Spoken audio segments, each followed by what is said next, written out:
안녕하세요. 교통사고 정보 아득한 부산스토리 김 실장입니다. 오늘은 질문이 과실에 대한 분쟁이 있는데 보험사에서 분심의를 가자고 합니다. 분심의를 꼭 가야 하나요? 이런 질문을 하셔가지고 분심의에 대한 이야기를 좀 한번 해보려고 해요. 우리 이런 얘기 좀 많이 들어보셨을 거예요. 분심의는 그냥 제끼고 바로 소송으로 가라. 이거 인터넷 조금만 검색을 해보시거나 하시면 다들 아마 이렇게 얘기를 하실 거예요. 근데 분심의가 교통사고 과실비율 분쟁심의위원회잖아요. 그러니까 교통사고 과실 비율에 대해서 판단을 해주는 그런 곳인데 왜 여기를 제끼고 바로 소송으로 하라고 하냐. 참 이것도 좀 그래요. 왜 굉장히 많은 사람들이 이런 얘기를 하는지 그 이유에 대해서 이야기를 좀 한번 해보려고 합니다. 분심의, 뭐 우리 일반인들 사이에서는 뭐 병심의, 분쟁 심화위원회, 분쟁을 더 심화시킨다고 그래가지고 그렇게 이제 놀림도 당하고 있는 곳이기도 하죠. 여기가 이 분심의는 보험사에서 상호간에 서로 협정을 맺은 게 있어요. 그 협정 규약을 보면은 뭐 내용이 좀 복잡하기는 하지만 이제 구상금을 청구를 할 때 소송을 하기 전에 분쟁 해결 절차를 먼저 진행을 하자. 이게 이제 심의 청구 전치 의무라는 그런 조약 때문에 분심이라는 절차를 거치도록 그렇게 돼 있습니다. 그래서 과실에 대한 분쟁이 생기면 분심의를 거치게 되고 여기에서 분심의 결과에 이제 불만이 있을 때 그 다음 절차로 소송을 진행을 하도록 그렇게 보험사는 서로 협정을 맺고 있는 거죠. 근데 이것도 이제 예외인 상황들이 좀 있습니다. 내용들을 보면 이렇게 복잡하게 써있기는 한데 쉽게 말씀을 드리면 A라는 보험사고 B라는 보험사가 서로 분심의 거치지 말고 우리 소송하자 이렇게 사인을 하게 되면은 분심의를 거치지 않고 바로 소송을 진행을 하는 게 가능합니다. 뭐 이거 말고도 하나가 더 있죠. 예를 들어서 피보험자가 보험사하고는 전혀 상관없이 바로 소송으로 진행을 해버린 경우도 있어요. 이럴 때도 분심의를 거치지 않고 바로 소송을 진행을 하게 되는 대표적인 케이스인 거죠. 근데 뭐 이건 좀 약간 금전적인 문제나 이런 부분들이 생길 수 있는데 오늘은 뭐 분심의를 왜 제껴야 하는지 그 이유에 대해서만 설명을 하는 거라 이거는 다음 영상에서 설명을 하도록 하겠습니다. 어쨌든 이렇게 상호간에 서로 협정이 맺어져 있기 때문에 나는 분심의를 안 거치고 바로 소송을 하고 싶은데 상대방이 배째래 무조건 분심의를 자기는 해야겠대. 그러면 어쩔 수 없이 분심의를 거치게 되는 게 현재 상황인 거죠. 그런데 이 분심의의 문제가 뭐냐면 이 사고는 누가 봐도 100대0 사고야.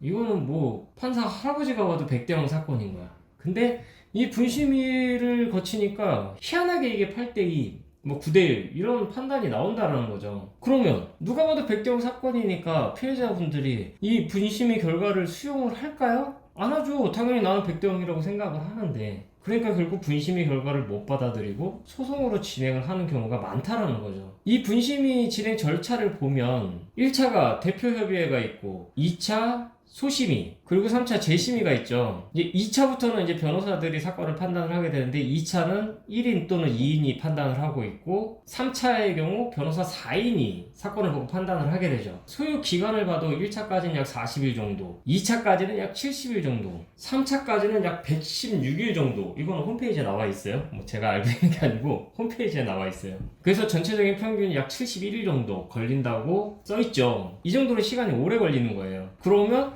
이 정도 시간을 소요를 했는데 결과에 불만족이면 그때 돼서 다시 소송을 진행을 하는 이러한 시간적 낭비도 무시 못한다라는 거죠. 또 두 번째로 생기는 문제가 뭐냐면 구상금 소송을 가게 되면 대부분 3천만 원 미만의 소액 사건이란 말이죠. 이런 소액 사건은 소송이 제기가 되면 조정이라는 절차를 우선 거치게 됩니다. 이 조정에서 조정위원을 하시는 분들도 대부분 변호사님들로 구성이 돼 있고 이게 결정적으로 문제가 뭐냐면 이미 분심의에서 소심의에서 한 2분 재심의에서 한 4분, 이미 6분의 변호사를 거쳐서 온 사건이란 말이죠. 그러니까 조정위원 변호사님들도 아니 제대로 판단했겠지 분심위에서. 그래서 조정도 똑같은 결과를 내버리는 경우가 많다라는 거예요. 아니 분심위에서도 100대0이 안 나와가지고 짜증이 나가지고 소송을 했는데 조정에서도 100대0이 안 나와버리는 그런 상황이 발생을 해버리는 거죠. 그러니까 보험사 직원이 아니 분심위에서도 8대2 나왔고 지금 법원에 소송을 제기했는데도 8대2가 나온 거 아니냐, 조정을 한 것 뿐인데 왜 보험사 담당자도 이렇게 설명을 하는 거예요. 그러면은 대부분의 일반인들은 아씨 나는 8대인가 보다 다 나가 떨어지는 거죠. 여기에서. 근데 이 조정은요, 이 조정 결정사항에 불만이 있으면 내가 이의 신청을 할 수가 있습니다. 이거를 이의 신청을 하게 되면 그때 돼서야 판사가 이 사건에 대한 판단을 하게 되는 거죠. 근데 또 이제 웃긴 게 뭐냐면 이 소액법정을 저도 가끔 가다가 한 번씩 이렇게 방청을 하러 갈 때가 있기는 한데 이걸 뭐라고 해야 되죠? 이거 법정이 이거 무슨 시장통이라고 이렇게 얘기하면 안 되나?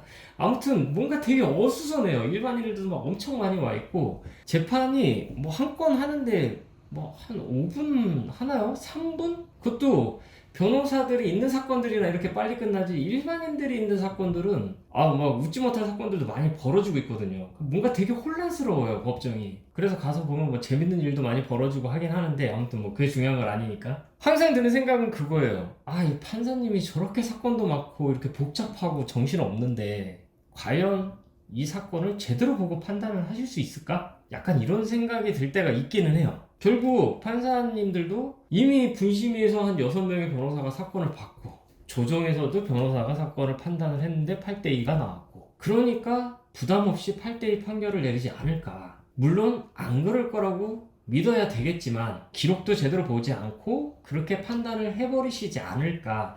이런 우려가 생길 수 있다라는 거죠. 이렇게 해서 1심 판결까지도 나왔는데 8대2가 나와버리면 100이면 100 다 나가 떨어지죠. 나는 8대2인가 보다. 이렇게 돼버리는 거예요. 100대0 사건인데. 근데 만약에 분심위를 거치지 않았다고 한다면 조정에서도 조정하시는 분들이 분심위를 안 거쳐왔으니까 사건을 들여다봐야 될 거 아니에요. 조정을 하시는 분들도. 그럼 거기에서의 판단이 달라질 여지도 있고 이런 조정에서 이의신청을 해서 판사님이 사건을 볼 때도 앞에서 한 게 없으니까 사건을 좀 더 들여다볼 여지가 생기지 않을까. 그러니까 분심위를 거쳤기 때문에 이런 일들이 생기지 않았을까라는 의심? 아무튼 뭐 이런 거 생각을 지울 수가 없는 거죠. 1심 결과를 못 받아들여서 또 항소심을 진행을 한 해 만에 가지고 또 보험사랑 싸우게 되고 항소심이 진행이 되면 이제 항소심 판사님들은 사건을 다 들여다봐야 되니까 처음부터 사건들을 다 들여다보고 거기에서 또 제대로 된 과실 비율이 나오는 경우도 있고 뭐 안 그런 경우도 있지만 그러니까 이런 일들이 생기다 보니까 이미 여기까지 오면은 시간이 뭐 한 1년 넘었어 벌써 재판하느라고. 그러니까 피해자분들도 지치고 뭐 난리도 아닌 거죠. 막 최소한 이 분심이라는 절차를 거치지 않았다라고 한다면 좀 더 빠르게 제대로 된 판단을 판사님이 해주지 않았을까 라는 부분에 대해서 문제가 생긴다라는 거예요. 그러니까 피해자분들은 분심위에서 어떠한 결과가 나오든 나는 무조건 소송으로 진행을 할 거다. 그리고 상대방도 자기한테 과실이 나온다고 한다면 상대방도 무조건 소송할 거 아니냐. 그러니까 상호간에 서로 시간 낭비하지 말고 바로 소송하자. 보험사 담당자한테 수단과 방법을 가리지 말고 서로 동의를 하면 소송 갈 수 있다고 하지 않느냐.